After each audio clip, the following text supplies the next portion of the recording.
Sino ang Pangulo ng Iglesia? Yun po ang tanong. Sino ang Pangulo ng Iglesia? Alam naman natin na, iwan ko lang sa iba. Ang Pangulo po ng Iglesia, si Kristo. Nakasulat po yan sa Efeso 5:23. Ganito po ang nakasulat. Ganito po. Hanapin natin ang Efeso 5:23. Sapagkat ang lalaki ay pangulo ng kanyang asawa. Gaya naman ni Kristo na pangulo ng iglesia. Yun, ang Panginoong Hesus po ang pangulo ng iglesia. Iglesia, tuloy.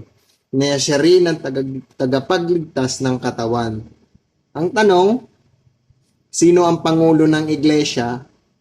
Ang pangulo po ng iglesia, ang Panginoong Hesukristo.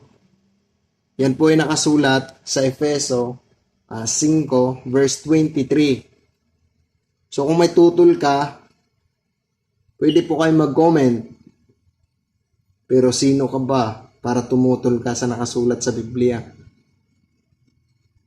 Kung may tanong ka, pwede kayong magtanong para masagot po sa mga susunod na mga araw. Hanggang dito na lang. Bye-bye.